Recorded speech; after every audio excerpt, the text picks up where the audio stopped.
আরো বড় ভূমিকম্পের ঝুঁকিতে বাংলাদেশ, পরিস্থিতি মোকাবেলার 20% সক্ষমতাও নেই। সতর্কবার্তা ধরে এখনই প্রস্তুতির তাগিদ পরিবেশ উপদেষ্টার।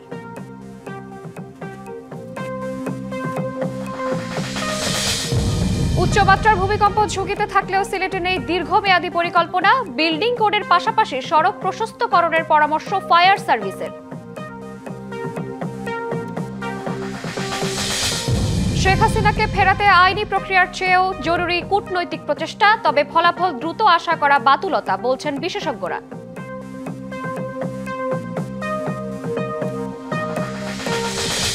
পিএলআইতে নিম্নমানের বইয়ের প্রমাণ মিললেও 6 প্রকাশনীকে ছাড়। পুরো ঘটনা গোপন রাখতে মরিয়া চেষ্টায় পুরো এনসিটিভি।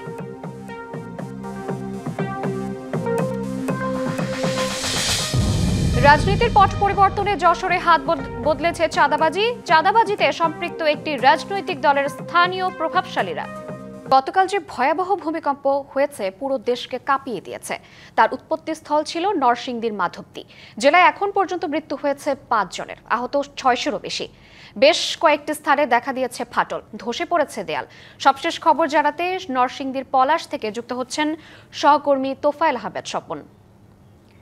স্বপন, ভূমিকম্পে নরসিংদীতে ক্ষয়ক্ষতির আর কি খবর আছে? সবশেষ পরিস্থিতি জানাবেন আমাদের। আপনি যেমনটা জানাচ্ছিলেন যে গতকাল কিন্তু যে সকাল 10:38 যে যাবৎকালে সবচেয়ে ভয়াবহ ভূমিকম্প অনুভূত হয়েছে এবং সেটি কিন্তু উৎপত্তিস্থল ছিল নরসিংদী। প্রথমে এই নরসিংদীর পলাশ বলা হলেও পরবর্তীতে আবহাওয়া অধিদপ্তর থেকে জানানো হয়েছিল এটি আসলে নরসিংদীর মাধবদীর উৎপত্তিস্থল। তো আমি এই মুহূর্তে আছি নরসিংদীর পলাশ উপজেলা। আমি আপনাকে একটু দেখাতে চাই যে আমি এখন যেখানে আছি সেটি একটি বেসরকারি পলাশ রেসিডেন্সিয়াল মডেল কলেজ। এটি গত বছরেই স্থাপিত হয়েছে এবং এবছর কিন্তু তারা এখানে কার্যক্রম শুরু করেছে। আমরা দেখেছি যে এই মূল সড়ক থেকে তাদের যে কলেজ ভবনে আসতে যে মাটি তারা বসিয়েছিল এবং সেটি কিন্তু আসলে বালি মাটি হওয়া এবং পার্শ্ববর্তীতে একটি গর্ত থাকার কারণে কিন্তু আসলে যে গতকালকে ভূমিকম্পের ফলে ফলে এটি আসলে দেবে গিয়েছে এবং এটি আসলে আমরা বিভিন্ন সামাজিক যোগাযোগ মাধ্যমে এটিকে আসলে ফলো করে দেখাতে দেখেছি এবং আমাদের দৃষ্টিগোচর হয়েছে। আমরা কিন্তু সকালে এখানে এসেছি এবং খোঁজখবর নিয়ে যেটি দেখলাম যে আসলে যে ভবনটিতে যে তাদের যে নিজস্ব ভবন এবং মূল সড়ক থেকে যে বালি ফেলে তারা এই কলেজের মাঠটিকে ভরাট করেছে, সেটির ফলে কিন্তু এটি একটি অপরিপক্ষ মাটি থাকার কারণে ফেটে গেছে এবং এটি কিন্তু আসলে দেখতে পেয়েছি এখানে তাদের ভবনের কোনো ক্ষতি হয়নি, শুধুমাত্র যে তাদের মাঠে যে সকল বালি ফেলা হয়েছিল আমি দেখাচ্ছি যে পাশেই একটু বড় গর্ত রয়েছে, যার ফলে এই ভূমিকম্পের ফলে তাদের এই মাটিগুলো ডেবে গিয়েছে। আমরা কথা বলেছি এখানকার স্থানীয় কর্তৃপক্ষের সাথে, তারা জানিয়েছেন যে গত বছরে এই কলেজটিতে তারা আনুষ্ঠানিকভাবে এখানে কার্যক্রম শুরু করেছে এবং এই বছর কিন্তু তারা এখানে ক্লাস করার কথা ছিল এবং এই ভবনে বা তাদের অন্য কোথাও কিন্তু তেমন কোনো ক্ষতি হয়নি। আমি কথা বলেছি নরসিংদীর জেলা প্রশাসনের অতিরিক্ত জেলা প্রশাসকের সাথে, তিনি কিন্তু জানিয়েছেন যে গতকালকেই যে তারা যে ক্ষতি হয়েছে সেটি নিরূপণে উপজেলা প্রশাসনকে নির্দেশনা দিয়েছে এবং তারা কিন্তু ইতিমধ্যেই যে সকল ভবন কিংবা বিদ্যালয় কলেজগুলোতে ক্ষতিগ্রস্ত সেগুলি তারা নিরূপণের চেষ্টা করছে। তাছাড়া কিন্তু আমরা জানতে পেরেছি যে এই নরসিংদী জেলা প্রশাসনের পক্ষ থেকেই জানানো হয়েছে গতকাল ভয়াবহ ভূমিকম্পে নরসিংদীর প্রায় শতাধিক ভবনে কিন্তু ছোট বড় ফাটলের দেখা দিয়েছে এবং সেটি কিন্তু আসলে পরিপূর্ণভাবে নিরূপণ করতে আরো বেশ কিছু সময় লাগবে। ইতিমধ্যেই যে 5 জন নিহত হয়েছে, একজন শিশু সহ 5 জন নিহত হয়েছে, তাদেরকে কিন্তু গত রাতেই এই 3 জনকে দাফন করা হয়েছে এবং আজকে কিন্তু যে শহরের যে গাবতলী রয়েছে, গাবতলীতে দেলোয়ার হোসেন এবং তার ছেলে ওমর আলীকে কিন্তু আজকে তাদের গ্রামের বাড়ি কিশোরগঞ্জে দ্বিতীয় জানাজা শেষে কিন্তু দাফনের কথা রয়েছে। এছাড়া আমরা স্থানীয়দের কাছে কথা বলেছি, তারা কিন্তু জানিয়েছেন যে এই যাবতীয় সবচেয়ে বড় ভয়াবহ ভূমিকম্প হয়েছে, তবে সেই তুলনায় নরসিংদীতে ক্ষতি তারা তেমনটি দেখছেন না, কিছু কিছু ভবনে ফাটল ছাড়া। আর এই যে 5 জন নিহত হয়েছে, তাছাড়া কিন্তু তাদের ধারণা ছিল যে পরিমাণে ভূমিকম্প হয়েছে কিন্তু আরো বড় বিকট কিছু হতে পারতো। তো তেমনটি নরসিংদীর পলাশ থেকে এই ছিল ভূমিকম্পের সর্বশেষ পরিস্থিতি। স্বপন, আপনাকে ধন্যবাদ। ভূমিকম্পের ঘটনায় আহতদের শারীরিক অবস্থার খবর জানাতে ঢাকা মেডিকেল কলেজ হাসপাতাল থেকে সরাসরি যুক্ত হচ্ছেন সহকর্মী হাসান আল মামুন। মামুন, ঢাকা মেডিকেল কলেজ ও হাসপাতালে বর্তমানে কতজন ভর্তি আছেন, স্বজনরা কি বলছেন, সার্বিক বিষয়ে জানাবেন আমাদের। শ্রাবন্তী, আপনাকে ধন্যবাদ। ঢাকা মেডিকেলে এসে যেমনটি দেখা যাচ্ছে যে গতকালের যে ভয়াবহ ভূমিকম্প হয়েছে সেই ভূমিকম্পে এইখানে মোট 63 জন চিকিৎসা নিয়েছে, তার মধ্যে 57 জন চিকিৎসা নিয়ে ফিরে গেছিল গতকাল রাত পর্যন্ত। আর আজ সকাল পর্যন্ত তথ্য হচ্ছে যে এখানে মোট 6 জন ভর্তি ছিল, তার মধ্যে ক্যাজুয়ালিটি বিভাগে 2 জন এখনো ভর্তি রয়েছেন এবং নিউরোসার্জারি বিভাগে 3 জন ভর্তি ছিল, তার মধ্যে 2 জন চিকিৎসা নিয়ে ফিরে গেছেন এবং আরো 1 জন ভর্তি আছেন না, এবং অর্থোপেডিক্স বিভাগেও ভর্তি রয়েছে আরো 2 জন। এরকম তথ্য এখন পর্যন্ত হাসপাতালের যে ইমার্জেন্সি বিভাগ রয়েছে সেই ইমার্জেন্সি বিভাগ থেকে আমরা জানতে পেরেছি। আর প্রশাসনিক ভবনে আমরা গিয়েছিলাম টোটাল তথ্য নিতে যে এখানে পরবর্তীতে এই 63 জন যে এখানে চিকিৎসা নিয়েছে তারপরে আর কোনো রোগী এসেছে কিনা। এখন পর্যন্ত প্রশাসনিক ভবনে যারা দায়িত্ব পালন করেন তারা সেখান থেকে কোনো তথ্য দিতে পারেননি। মূল কথা হচ্ছে তারা এখনো পর্যন্ত যারা ডিউটি করেন তারা ডিউটিতে আসেননি এবং আনসার সদস্য যারা রয়েছেন তারা সেই বিষয়ে কিছু বলতে পারছেন না। আর ইমার্জেন্সি বিভাগ থেকে আমাদেরকে এটি জানানো হয়েছিল যে এখন পর্যন্ত মোট তাদের এখানে চিকিৎসা নিচ্ছেন 4 জন, 6 জনের মধ্যে। আর বাকি তথ্যটি আমরা আসলে প্রশাসনিক ভবনে যারা আছেন তারা এখানে আসলে টোটাল কতজন চিকিৎসা নিয়েছেন এবং গুরুতর অবস্থায় কেউ আছেন কিনা সেই তথ্যটি আমরা জানিয়ে দিতে পারবো। শ্রাবন্তী, তো ঢাকা মেডিকেল থেকে ভূমিকম্পের যারা এখানে চিকিৎসা নিতে এসেছিল তাদের সর্বশেষ আমার কাছে এই ছিল। মামুন, আপনাকে ধন্যবাদ। সিলেটে উচ্চ মাত্রার ভূমিকম্প ঝুঁকি থাকলেও বিপর্যয় রোধে নেই দীর্ঘমেয়াদী পরিকল্পনা, ঠিক তেমনই নেই জনসচেতনতাও। নগরের বর্ধিত 15টি ওয়ার্ডের জন্য এখনও গৃহীত হয়নি পরিকল্পনা। ভূমিকম্পের ক্ষয়ক্ষতি এড়াতে তাই বিল্ডিং কোড মেনে চলার পাশাপাশি সড়ক প্রশস্তকরণের পরামর্শ ফায়ার সার্ভিসের। নিরাপদ নগর গড়তে পূর্ণাঙ্গ মাস্টার প্ল্যান বাস্তবায়নের দাবি নগরবাসীর। ইতিহাসের পাতায় 1897 সালের 12 জুন ভয়ঙ্কর ভূমিকম্পে কেঁপে ওঠে সিলেট। ক্ষতিগ্রস্ত হয় সিলেটের বেশিরভাগ বাড়িঘর ও স্থাপনা। ভয়াল সেই ভূমিকম্পকে আজও বড় ভৈসাল নামে জানেন সিলেটবাসী। এরপর 2021 সালের 29 মে মাত্র 24 ঘন্টার ব্যবধানে 7 বার কেঁপে ওঠে সিলেট। এরপর থেকে সিলেটে ভূমিকম্প অনুভূত হয়েছে অন্তত 50 বার। গবেষণা বলছে প্রায় 130 বছর পর এ অঞ্চলে নতুন করে বড় মাত্রার ভূমিকম্পের ঝুঁকি রয়ে গেছে। এমন পরিস্থিতিতে কি করণীয় তা নিয়ে বারবার আলোচনা হলেও বাস্তব চিত্র অনেকটাই ভিন্ন। বিপর্যয় এলে কতটা প্রস্তুত সিলেট, এমন প্রশ্নের জবাবটাও নতুন করে প্রশ্নের জন্ম দেয়। সিটি কর্পোরেশনকে অতি দ্রুত সেই ঝুঁকিপূর্ণ ভবনের যে তালিকা, সেই তালিকা থেকে প্রায়োরিটি বেসিসে যেসব ভবন বেশি ঝুঁকিপূর্ণ সেগুলোকে আসলে ওই জায়গা থেকে ওই ভবনগুলোকে আসলে ডেমলিশ করে দেওয়া উচিত। ভূমিকম্প ঠেকানোর সাধ্য কারণ নেই, তবে দমকল বাহিনী বলছে সিলেটের মতো ঝুঁকিপূর্ণ এলাকায় দুর্যোগ মোকাবেলায় প্রয়োজন দীর্ঘমেয়াদী পরিকল্পনা। এখন যে ভবনগুলো হচ্ছে, নবায়ন হচ্ছে, সেগুলো পরিকল্পিতভাবে নবায়ন করতে হবে যেন রাস্তাগুলো প্রশস্ত থাকে। আর বিল্ডিং কোড মেনে তো করবেই, ভূমিকম্প সহনশীল বিল্ডিং যাতে ভবন নির্মাণ করে সেটা হলো আরও ভালো হয়। এসবের পরেও কার্যকর পদক্ষেপের ঘাটতি কর্তৃপক্ষের। তালিকাভুক্ত অনেক ভবনে বছরের পর বছর ঝুঁকি নিয়েই চলছে কর্মযোগ্য। বর্ধিত এরিয়ার জন্য সিলেট সিটি কর্পোরেশনের মাস্টার প্ল্যান চলমান, বর্ধিত ওয়ার্ডের মাস্টার প্ল্যান প্রণয়নের কাজ। তো সেটা হলে হয়তো আমরা নাগরিকগণকে আরও তাড়াতাড়ি এবং আরও দ্রুত এবং আরও অ্যাকুরেট সেবা প্রদান করতে পারবো। বর্ধিত 15টি ওয়ার্ডের জন্য মাস্টার প্ল্যান সংশোধন করে কর্মপরিকল্পনা সাজানোর দাবি নাগরিকদের। প্রত্যুষ তালুকদার, ডিবিসি নিউজ, সিলেট। সাবেক প্রধানমন্ত্রী শেখ হাসিনাকে ভারত থেকে ফেরাতে আইনি প্রক্রিয়ার চেয়েও জরুরি কূটনৈতিক প্রচেষ্টা, আর সেজন্য দুই দেশকে পৌঁছাতে হবে সমঝোতায়। তবে কূটনৈতিক ফলাফল দ্রুত আশা করা বাতুলতা, বলছেন বিশেষজ্ঞরা।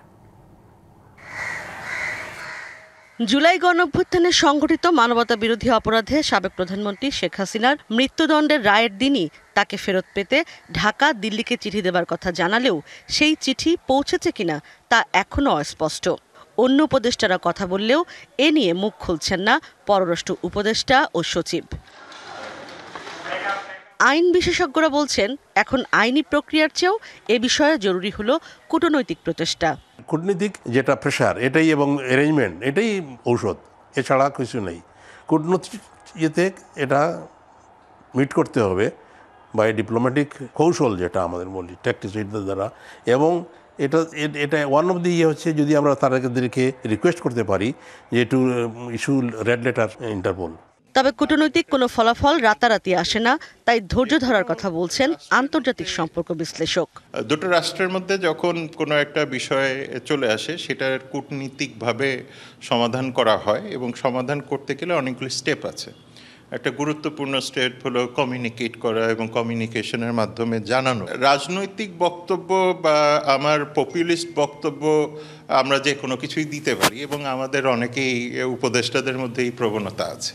সুতরাং এই জায়গাতে না গিয়ে আমার মনে হয় আমরা যদি প্র্যাগম্যাটিক্যালি চিন্তা করি তাহলে কূটনৈতিকভাবে বিষয়টা পররাষ্ট্র মন্ত্রণালয় ভারতকে জানিয়েছে এবং সেই জায়গাতে ধৈর্য ধরা দরকার। এদিকে জাতীয় নিরাপত্তা উপদেষ্টা খলিলুর রহমান দিল্লিতে বৈঠক করেছেন ভারতের নিরাপত্তা উপদেষ্টা অজিত দোভালের সঙ্গে। সেখানে এ বিষয়ে আলোচনা হয়েছে কিনা তাও জানায়নি পররাষ্ট্র মন্ত্রণালয়। Ishrat Jahan Urmi, DBC news, Dhaka. Post landing inspection বা PLI এ ধরা পড়েছে বইয়ের নিম্নমান। এজেন্ট কোম্পানির নিজস্ব এবং সরকারি প্রতিষ্ঠানের ল্যাব টেস্ট দুটোতেই রয়েছে তার প্রমাণ, কিন্তু 6টি বিশেষ প্রকাশনের জন্য হঠাৎই যেন সব উল্টে গেল। এমন ঘটনা ঘটেছে জাতীয় শিক্ষাক্রম ও পাঠ্যপুস্তক বোর্ড NCTB-তে। এই ঘটনায় আলোচনায় ওই প্রতিষ্ঠানেরই একজন প্রভাবশালী কর্মকর্তা।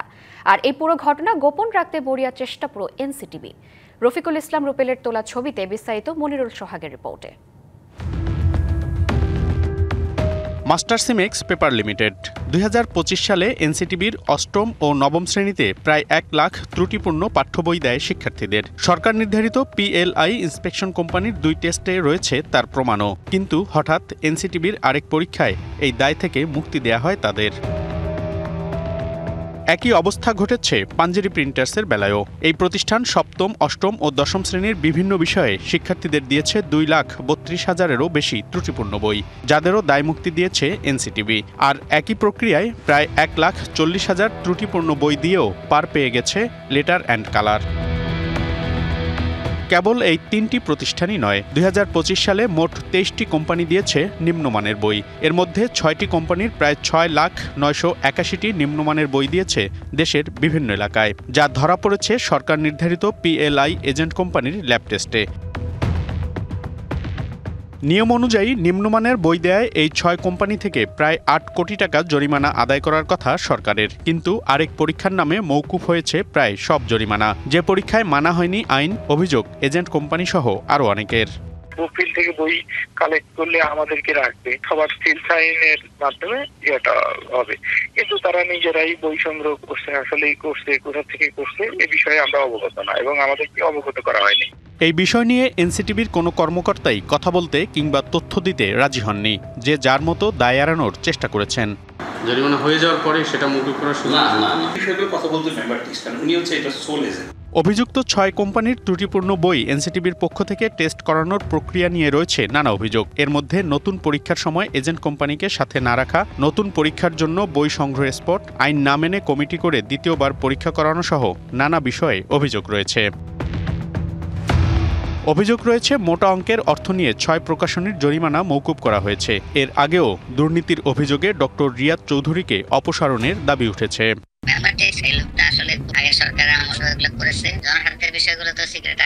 কোনো এক অদৃশ্য কারণে হয়তো তারা পার পেয়ে গেছে। অভিযোগ তো করতেই পারে, কারণ আপনি আপনার নিজের বুদ্ধি বিবেচনা কাজে লাগিয়ে কিছু জিনিস আপনার মতন করে ইনফ্লুয়েন্স করতে। পুরো বিষয়টি গোপন রাখার চেষ্টায় মরিয়া NCTB।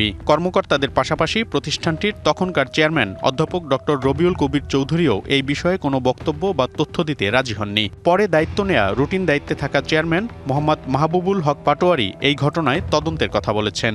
জানতাম না আসলে, আমি দেখবো, এটা নিশ্চিত দেখবো। বিষয়টি নিয়ে অভিযুক্ত একাধিক প্রকাশনীর সাথে কথা বলে ডিবিসি নিউজ, যাদের বক্তব্যেও রয়েছে ভিন্নতা। আমরা অ্যাপ্লাই করেছিলাম NCTB-র কাছে, বই এনে তারা রিপোর্ট করে এবং তার প্রেক্ষিতে এটা সমাধান। 6 জন আমরা যারা আবেদন করছি এর মধ্যে 2 জনের বই খারাপ পায় নাই। ভুল ত্রুটি থাকতেই পারে, রিপোর্টের ভিত্তিতে নিশ্চয়ই খারাপ পাইছে, আর রিপোর্টটা হয়তো একরকম নাই। TIB বলছে NCTB-কে দুর্নীতিমুক্ত করতে হলে এমন ঘটনার সুষ্ঠু তদন্ত ও শাস্তি জরুরি। এটা তো কোনো অবস্থায় গ্রহণযোগ্য হতে পারে না। তাদেরকে কেমনভাবে এভাবে মওকুফ করা যায় মানে কোনো প্রকার জবাবদিহিতা নিশ্চিত না করে, সেটা কিন্তু এনসিটিভি করতে পারে না। কোম্পানি যে অথরিটি আছে মন্ত্রণালয়, সংশ্লিষ্ট মন্ত্রণালয়, আমি মনে করি তাদের দায়িত্ব হবে বিষয়টাকে গভীরভাবে খতিয়ে দেখে এটির জন্য যারা দায়ী তাদেরকে জবাবদিহিতার আওতায় আনতে হবে বলে আমি মনে করি। পাঠ্য বইয়ের মান নিয়ন্ত্রণে এমন সব অনিয়ম ও দুর্নীতির বিরুদ্ধে সরকারকে আরও কঠোর হবার আহ্বান সংশ্লিষ্টদের। মনিরুল সোহাগ, ডিবিসি নিউজ, ঢাকা। রাজনীতির পট পরিবর্তনে যশোরে হাত বদলেছে চাঁদাবাজি। শহরের নিউ মার্কেট এলাকায় দখল করা সরকারি জমিতে মার্কেট করে একসময় চাঁদা তুলত শেখ হাসিনার সরকারের আশীর্বাদ পুষ্টরা। এখন সেই টাকা ঢুকছে অন্য একটি রাজনৈতিক দলের নেতাদের পকেটে। এছাড়া খাজুরা বাস টার্মিনালের প্রায় 200 দোকানে মাসে চাঁদা নেওয়া হয় প্রায় 12 লাখ টাকা। যশোরের শহরের গোল মার্কেট উন্নত করার লক্ষ্যে 2016 সালে পুরাতনটিকে ভেঙে নতুন ভবন নির্মাণের কাজ শুরু করে হাউজিং কর্তৃপক্ষ। 2017 সালে মার্কেটের ফাঁকা জমি দখলে নিয়ে 40টি দোকানঘর নির্মাণ করে বিগত সরকারের প্রভাবশালীরা। দোকান প্রতি এককালীন 2 লাখ এবং ভাড়ার নামে মাসে 5,000 টাকা চাঁদা তুলত চক্রটি। সরকার বদল হয়েছে, তারপরও থেমে নেই চাঁদাবাজি। দোকান ভাড়ার নামে টাকা নিচ্ছে আরেকটি চক্র। মার্কেটটা আমাদের সবার কাছ থেকে একটা জামানত টাকা নেওয়া হয়েছিল, সম্মিলিতভাবে টাকাটা এক জায়গায় করে পরবর্তীতে মার্কেটটা তৈরি করা হয়।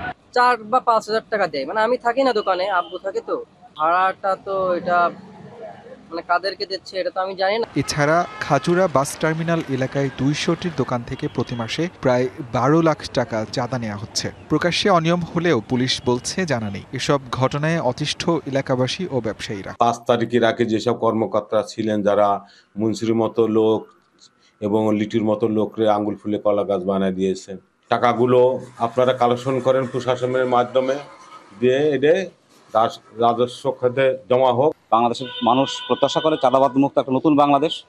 তো সেই জায়গাটা থেকে আমার মনে হয় জনগণের প্রত্যাশাটা পূর্ণ হয়নি। এই চাঁদাবাজদের ব্যাপারটা উপশহর হাউজিং এস্টেট তারা এড়াতে পারে না কোনোভাবেই, এই দায় তাদেরকে নিতে হবে। অসহায়ত্বের কথা জানালো জাতীয় গৃহায়ন কর্তৃপক্ষ। নির্মাণ করার পরে আমরা কয়েকবার হয়তো বা আমাদের এখান থেকে দেওয়া হয়েছে, বাধা দেওয়া হয়েছে, কিন্তু দেখা গেছে যে যারা স্থানীয় ছিল তারা বেশি পাওয়ারফুল ছিল, তার জন্য হয়তো আমরা পারে উঠতে পারিনি। কিন্তু আপাতত এখন এই উচ্ছেদটার মানে মনে হচ্ছে যে প্রয়োজনীয়তা কম। সুনির্দিষ্ট অভিযোগ পেলে কঠোর ব্যবস্থা নেওয়ার আশ্বাস জেলা পুলিশের। আর যদি এখানে কোনো পক্ষ চাঁদাবাজি করে থাকে, কেউ কোনো ভিকটিম যদি তার ডকুমেন্ট সহ সেগুলো আমাদের কাছে এসে লিখিত অভিযোগ করে, অবশ্যই আমরা আইনানুগ ব্যবস্থা নেব। শুধু আশ্বাস নয়, চাঁদাবাজি দখলদারি বন্ধে কঠোর পদক্ষেপ নেওয়ার দাবি সবার। DBC news desk. গাইবান্ধার গোবিন্দগঞ্জের ঢাকা রংপুর মহাসড়কের নতুন ও পুরনো সড়কের ডিভাইডারে আবাদ হচ্ছে নানা জাতের শীতকালীন আগাম শাকসবজি। প্রায় 4 কিলোমিটার অংশ জুড়ে এই চাষাবাদ চোখে পড়ছে সবার। অব্যবহৃত এই সড়ক বিভাজনকে কাজে লাগাচ্ছেন আশেপাশের বাসিন্দারা। পিচঢালা কালো সড়কে শাকসবজির সমারোহ সৌন্দর্য ছড়াচ্ছে চারিদিকে। গাইবান্ধার গোবিন্দগঞ্জে ঢাকা রংপুর মহাসড়কের ডিভাইডারে চাষ করা হচ্ছে শীতকালীন সবজি। এ পথ দিয়ে যাওয়ার সময় গাড়ি থামিয়ে সবুজের সৌন্দর্য উপভোগ করেন চালকরাও। কেউ কেউ এখান থেকেই কিনে নেন টাটকা সবজি, দামও বাজারের চেয়ে কিছুটা কম। অব্যবহৃত এই সড়ক বিভাজন কাজে লাগিয়ে পেঁয়াজ, পেঁপে, মরিচ, মূলা, পালং শাক, লাল শাক, মিষ্টি কুমড়া, লাউ, শিম ও ধনেপাতা সহ শীতকালীন নানা সবজির আবাদ করছেন স্থানীয়রা। এতে পরিবারের দৈনন্দিন সবজির চাহিদা মেটানোর পাশাপাশি বাজারে বিক্রি করে বেশ আয়ও হচ্ছে তাদের। 200 টাকা গাছ নিয়ে গেছি, তার থেকে 200 কেজির মতন ওল পাওয়া যায়। পেঁয়াজ, রসুন, মেলা কিছু শাকসবজি আমরা আবাদ করছি, যা আছে ভালো ফলন হচ্ছে, খাচ্ছি, হয়তো বাজারেও কিছু বিক্রি হচ্ছে। বাজারে চাহিদাও কিছু মেটাতে পারতেছি, প্লাস আমাদের সংসারে যে খাওয়াটাও চলতেছে। বিনামূল্যে সবজির বীজ ও দিক নির্দেশনা দিয়ে সহযোগিতা করছে কৃষি বিভাগ। আমরা কৃষকদেরকে সবসময়ের জন্য পরামর্শ দিয়ে যাচ্ছি, রোড ডিভাইডার যেন উৎপাদনে একটি দৃশ্যপট হিসেবে আমরা উদাহরণ হিসেবে তুলতে পারি। এই অভিনব সবজি চাষ যেমন সৌন্দর্য বাড়াচ্ছে, তেমনি মহাসড়কে এনে দিয়েছে সতেজতা ও প্রাণের ছোঁয়া। DBC news desk. সিন্ডিকেটের কাছে অসহায় কুষ্টিয়ার আমন ধান চাষিরা। সরকার ধানের দাম প্রতি কেজি 34 টাকা নির্ধারণ করে দিলেও খোলা বাজারে 30 টাকার বেশি পাচ্ছেন না কৃষক। জেলা থেকে সরকারের ধান ও চাল সংগ্রহের লক্ষ্যমাত্রাতেও রয়েছে বিস্তর ফারাক। নানা জটিলতায় সরকারি গুদামেও কৃষক দিতে পারছে না ধান। তবে কৃষক ক্ষতির মুখে পড়লেও ঠিকই পকেট ভারী হচ্ছে মিল মালিকদের। সরকার মিলারদের স্বার্থ রক্ষা করছে এমন অভিযোগ কৃষকদের। চলতি আমন মৌসুমে কুষ্টিয়া থেকে 920 মেট্রিক টন ধান কেনার সিদ্ধান্ত নিয়েছে সরকার। আর চাল কেনার লক্ষ্যমাত্রা কয়েকগুণ বেশি, 22,000 মেট্রিক টন। কেজি প্রতি ধান 34 টাকা ও চালের দাম নির্ধারণ করা হয় 50 টাকা। তবে ধানে সরকার নির্ধারিত টাকা পাচ্ছেন না চাষিরা। খোলা বাজারে ধানের দাম 30 টাকারও কম। মিল মালিক ও আড়তদারদের সিন্ডিকেটের কারণে মিলছে না ধানের দাম, বলছেন কৃষকরা। এছাড়া জটিল প্রক্রিয়ার কারণে সরকারি গুদামে ধান বিক্রিতেও অনীহা তাদের। ধানের দাম গত বছরের চাইতে প্রায় 250 টাকা মন কম। আমাদের লস, মিল মালিকদের লাভ। ব্যবসায়ীর লাভ আছে, ব্যবসায়ী ধান কম দামে কিনছে, চাল বেশি দাম বেচে। এদিকে সরকার এবার চালের দাম কেজি প্রতি বাড়িয়েছে 1 টাকা। ধানের দাম কম হওয়ায় লাভের কথা বলছেন মিল মালিকরা।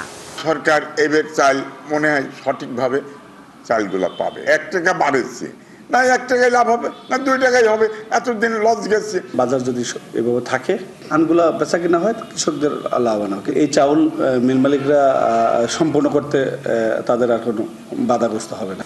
সরকারের ব্যর্থতায় কৃষক ক্ষতির মুখে পড়ছে, এমনটাই বলছেন সচেতন নাগরিকরা। চালের বাজার দরের সাথে সামঞ্জস্য রেখে ধানের দাম নির্ধারণ করার দাবি তাদের। সরকার যদি বাজার দরটা যাচাই করে যে অ্যাকচুয়ালি বাজারে এখন কত ধান চলতেছে, কত চালের দাম চলতেছে, এটা যাচাই করে যদি একটা দাম নির্ধারণ করে দিতেন, তাহলে কিন্তু কৃষকরা লাভবান হতো। এই কারণে বিগত কয়েক বছর চাল সংগ্রহ শতভাগ হলেও ধান কেনায় পিছিয়ে ছিল খাদ্য বিভাগ। তবে এবার লক্ষ্যমাত্রা পূরণ হবে, কৃষকও ন্যায্য দাম পাবে এমন প্রত্যাশার কথা জানান জেলা খাদ্য নিয়ন্ত্রক।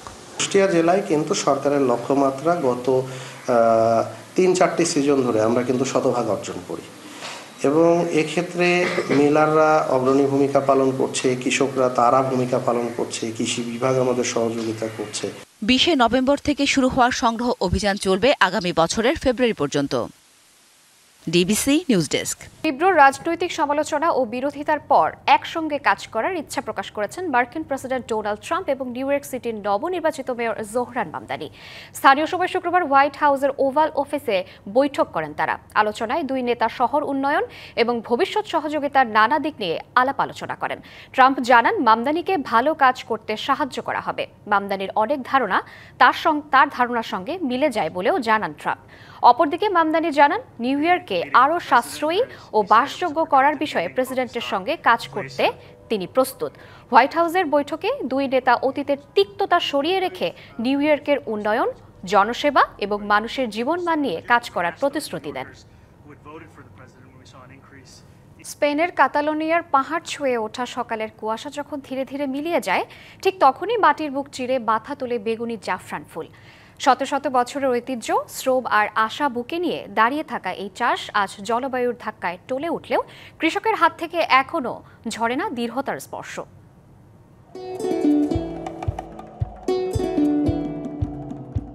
স্পেনের কাতালোনিয়ার পাহাড়ি উপত্যকায় ভোরের কুয়াশা যখন ধীরে ধীরে আলোকে জায়গা ছাড়ছে, ঠিক তখনই কৃষকরা হাতে তুলে নেন দিনের প্রথম বেগুনি জাফরান ফুল। মলিন কুয়াশার ভেতর যেন হঠাৎ ফুটে ওঠা রঙের এক টুকরো বিস্ময়। শত শত বছরের ঐতিহ্যে ভর করা এই জমিতে একসময় জাফরান ফুটত ঋতুর ছন্দে, রঙে ও সুবাসে, কিন্তু আজ সেই ফুল আর আগের মতো জাগে না। তবুও স্পেন জুড়ে কৃষকরা হাল ছাড়েননি নিজেদের সাংস্কৃতিক ঐতিহ্য বাঁচিয়ে রাখতে। জলবায়ু পরিবর্তন আর কাঠামোগত দুর্বলতা এই সূক্ষ্ম চাষাবাদকে কঠিন করে তুলছে। তবে জাফরান শুধুমাত্র স্পেনের পায়লা বা এর স্বাদের মধ্যেই সীমাবদ্ধ নয়, এটি বিশ্বের বিভিন্ন সংস্কৃতিতে একটি গুরুত্বপূর্ণ মশলা। লাল সোনা নামে খ্যাত এই মশলা 1 কেজি পেতে লাগে অন্তত 1,20,000 ফুল। কিন্তু উষ্ণতা আর দীর্ঘ খরায় জাফরানের ঋতু সংকুচিত। অক্টোবরে আগে 2-3 সপ্তাহ ফুল ফুটলেও এখন অনেক ক্ষেত্রেই 15 দিনই ফুরিয়ে যায়। গত 3 বছরে আমরা দেখেছি গরম বেড়েছে, বৃষ্টি কমেছে, ফলে উৎপাদন কমেছে 30 থেকে 40% পর্যন্ত। এটা আসলে এত সুন্দর একটি ফসল। প্রতি বছর ফসল কাটার জন্য অধীর আগ্রহে অপেক্ষা করছি আমরা। প্রায় পুরো বছর এই মুহূর্তটির জন্য প্রস্তুতি নিয়ে থাকি সবাই। তবে কাতালোনিয়া 2024 সালে দেখেছে ইতিহাসের সবচেয়ে ভয়াবহ খরা। গবেষণায় উঠে এসেছে আইবেরিয়ান উপদ্বীপ আজ 1200 বছরের মধ্যে সবচেয়ে বেশি শুষ্ক। এদিকে ইরান একাই উৎপাদন করে প্রায় 400 মেট্রিক টন জাফরান। অন্যদিকে স্পেনের জাফরান শিল্প এখন প্রাচীন পদ্ধতি এবং স্বয়ংক্রিয় প্রযুক্তিতে চাষাবাদ করছে অনেক চাষি। Nahida Rinthi, DBC news desk. সিন্ডিকেটের কাছে অসহায় কুষ্টিয়ার আমন ধান চাষিরা। সরকার ধানের দাম প্রতি কেজি 34 টাকা নির্ধারণ করে দিলেও খোলা বাজারে 30 টাকার বেশি পাচ্ছে না কৃষক। জেলা থেকে সরকারের ধান ও চাল সংগ্রহের লক্ষ্যমাত্রাতেও রয়েছে বিস্তার ফারাক। নানা জটিলতায় সরকারি গুদামেও কৃষক দিতে পারছে না ধান। তবে কৃষক ক্ষতির মুখে পড়লেও ঠিকই পকেট ভারী হচ্ছে মিল মালিকদের। সরকার মিলারদের স্বার্থ রক্ষা করছে এমন অভিযোগ কৃষকদের। এ নিয়ে বিস্তারিত জানাতে সরাসরি যুক্ত হচ্ছেন সহকর্মী সাজ্জাদ হোসেন। সাজ্জাদ, সিন্ডিকেটের কাছে কেন অসহায় চাষিরা কি বলছেন, এ নিয়ে কি তথ্য আছে আপনার কাছে, জানাবেন আমাদের। জি শ্রাবন্তী, আসলে আমন মৌসুমের ধান কাটা, মাড়াই এবং ঝাড়া পুরোদমে শুরু হয়েছে। আমরা সাত সকালে আছি, মাঠে এসেছি এবং কৃষকদের সাথে কথা বলেছি এবং কৃষকরা যেমনটি জানিয়েছেন যে গত বছর বড় এই আমন মৌসুমে তারা এই ধান যখন কাটা শুরু হয় সেই মৌসুমের শুরুতেই তারা প্রায় 1400 টাকা মনে ধান বিক্রি করেছিলেন, কিন্তু এবছরে কৃষকরা বলছেন যে এই মুহূর্তে তারা 1200 টাকার বেশি ধান বিক্রি করতে পারছেন না। আমি যদি একটু দেখাই যে এখানে কৃষকরা তারা কাজ করছেন এবং ধান কাটছেন। কৃষকরা যেটা বলছেন যে এবছরে বৃষ্টিপাত ভালো ছিল এবং ধানের ফলনও ভালো হয়েছে, কাঙ্ক্ষিত ফলন পাচ্ছেন তারা, তবে যে দাম যেটা পাওয়ার কথা সেই দাম তারা পাচ্ছেন না। আমরা যদি একজন কৃষকের সাথে কথা বলি, এখানে আছেন। আচ্ছা, এবছরে তো আপনারা ধান কাটা এবং মাড়াই শুরু করেছেন, দাম কেমন? গত বছরের তুলনায় বেশি পাচ্ছেন না কম পাচ্ছেন? গত বছরের তুলনায় এবার কম। কেন কম, কি মনে হচ্ছে? একটু ফলন বেশি আছে এবার। আচ্ছা, মিল মালিক বা যারা ব্যবসায়ী আছেন তারা সিন্ডিকেট করে দাম কমায় দিচ্ছে কিনা আপনাদেরকে? এটা আমার তো ধারণা বলতে পারিনি আমরা না। আচ্ছা, কি মনে হয় ধানের দাম বাড়বে কিনা? ধানের দাম হয়তো কিছুটা বাড়বে, এখন পুরাবত উঠে গেলে কিছুটা বাড়বে। এবছর আপনাদের খরচ কেমন হয়েছে ধানের? খরচ ওষুধ দেবার খুব অতিরিক্ত বেশি গেছে। অন্তত ধরেন বিঘে প্রতি 1000-2000 টাকা করে ওষুধ লাগে, তাহলে আমরা ধানের লাভ করবো কি করে? এই যে বলছেন খরচ বেশি কিন্তু ধানের দাম পাচ্ছে না, এখন আসলে আপনারা কি ভাবছেন বা কেন এরকম হচ্ছে? এবার ধানের আরো বেশিরভাগ আছে আপনার হচ্ছে সার ফাঁসের সম্পূর্ণ দাম বেশি, তার জন্য তো আমার আর ফসলের একটা লাভ হচ্ছে না। ফসল যা করছে সম্পূর্ণই লস। খরচ উঠছে কিনা তাতে আপনাদের? ওই আপনার কৃষক মানুষ যে আমার ব্যবসাটা করাই লাগবে, এখন লস হলেও করতে হবে, লাভ হলেও করতে হবে। এই আর সরকার যে 34 টাকা ধান কিনছে এবছর, আপনারা গোডাউনে ধান দেন না কেন? গোডাউনে ধান দিনই ধরেন আমার তো ইয়ে নেই, কার্ড নেই না। আচ্ছা, ওকে। শ্রাবন্তী, আসলে শুনছিলেন যে কৃষকরা বলছিলেন যে তারা আসলে ধানের দাম কম হোক বেশি হোক তাদেরকে আবাদ করতে এবং গোডাউনে ধান দিতে গেলে কৃষকদের আসলে নানা ঝক্কি ঝামেলা পোয়াতে, এই কারণে তারা সরকারকে ধান দিতে আসলে উৎসাহী হন না। তো আশা করছেন যে কিছুদিন পরে হয়তো দাম কিছুটা বাড়তে পারে কৃষকরা। শ্রাবন্তী। সাজ্জাদ, আপনাকে ধন্যবাদ। মহানগরের দুটি আসন খুলনা 2 ও 3 আসন দুটি নিজেদের করতে জোর প্রচারণা চালাচ্ছেন জামায়াতের প্রার্থীরা।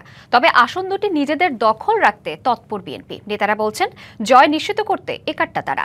মত পার্থক্য ও প্রতিদ্বন্দ্বিতা ভুলে প্রচার চালাচ্ছেন একসাথে, এতে উজ্জীবিত তৃণমূলও। সদর ও সোনাডাঙ্গা থানা নিয়ে খুলনা 2 আসন আর শিল্প এলাকা খালিশপুর, দৌলতপুর, খান জাহানারী থানা ও দিঘুলিয়া উপজেলার কিছু অংশ নিয়ে খুলনা 3 আসন। স্বাধীনতার পর থেকে খুলনা 2 আসনে বিএনপি জয় পেয়েছে 6 বার আর খুলনা 3 আসনে জয়ী হয়েছে 4 বার।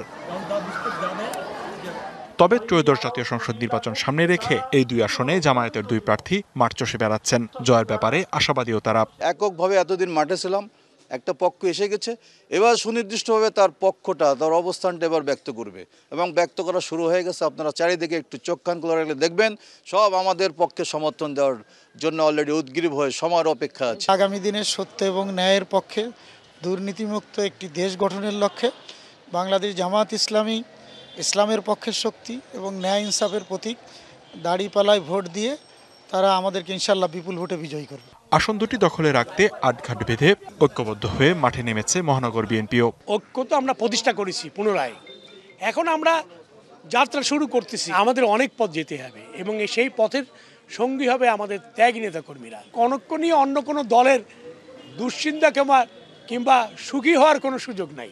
বিএনপি ঐক্যবদ্ধ আছে এবং আগামীতে থাকবে ইনশাল্লাহ। জনগণ তা পছন্দের ব্যক্তিকেই ভোট দিবে। সেক্ষেত্রে আমরা বিএনপি দল হিসাবে সবসময় জনগণের সাথে ছিলাম, এখনো আছি, আগামীতেও থাকবো। তৃণমূলের কর্মীরা বলছেন বড় রাজনৈতিক দলে নেতৃত্বের প্রতিদ্বন্দ্বিতা থাকে, তবে নির্বাচন সামনে রেখে মতপার্থক্য ভুলে ঐক্যবদ্ধভাবে মাঠে নেমেছেন বিএনপি নেতারা। পূর্বের যত ভুল ভ্রান্তি হয়েছিল সবগুলো আমরা ভুলে গিয়ে নতুন করে ধানের শীষকে বিজয়ী করার জন্য আমরা ঐক্যবদ্ধভাবে কাজ করছি, যাতে করে এই দুটি আসন বিএনপির ঘরে আসে এবং বিপুল ভোটে বিজয় অর্জন করতে পারে। সাধারণ জনগণকে সাথে নিয়ে সেই লক্ষ্যে কাজ করছি। আমরা ঐক্যবদ্ধ আছি, ঐক্যবদ্ধর বিকল্প নাই। খুলনা উন্নয়নের জন্য রকিবুল ইসলাম বকুল, নজরুল ইসলাম মঞ্জুর, বিকল্প নাই। খুলনা মহানগর বিএনপি ঐক্যবদ্ধ থেকে সাংগঠনিক কার্যক্রম পরিচালনার মধ্য দিয়ে দুটি আসনে বিজয় নিশ্চিত করতে চায়। DBC news desk. 3 দিনের সফরে ঢাকায় পৌঁছেছেন ভুটানের প্রধানমন্ত্রী শেরিং টোবগে। তাকে বিমানবন্দরে উষ্ণ অভ্যর্থনা জানান প্রধান উপদেষ্টা মোহাম্মদ ইউনূস। এই সফরে ইন্টারনেট ব্যান্ডউইথ বিনিময় সহ 3টি সমঝোতা স্মারক সই হওয়ার সম্ভাবনা রয়েছে। সকাল 8:30টায় ড্রুক এয়ারের একটি ফ্লাইটে ঢাকার শাহজালাল আন্তর্জাতিক বিমানবন্দরে পৌঁছান ভুটানের প্রধানমন্ত্রী এবং তার সফর সঙ্গীরা।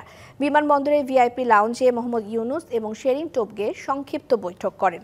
সেখানে টোবগে শুক্রবারের ভূমিকম্পে প্রাণহানি এবং ক্ষয়ক্ষতির বিষয়ে জানতে চান এবং নিহতদের পরিবারের প্রতি সমবেদনা জানান। বৈঠকের পর ভুটানের প্রধানমন্ত্রীকে সশস্ত্র বাহিনীর একটি চৌকস দল গার্ড অফ অনার দেন। রাশিয়া ইউক্রেন যুদ্ধ অবসানে শান্তি প্রস্তাব গ্রহণের জন্য ইউক্রেনকে আগামী বৃহস্পতিবার পর্যন্ত সময় বেঁধে দিয়েছেন মার্কিন প্রেসিডেন্ট ডোনাল্ড ট্রাম্প। স্থানীয় সময় শুক্রবার হোয়াইট হাউসে নিউ ইয়র্কের মেয়র জোহরান মামদানির সঙ্গে বৈঠকের সময় ট্রাম্প সাংবাদিকদের জানান জেলেনস্কিকে এই শান্তি প্রস্তাব পছন্দ করতেই হবে।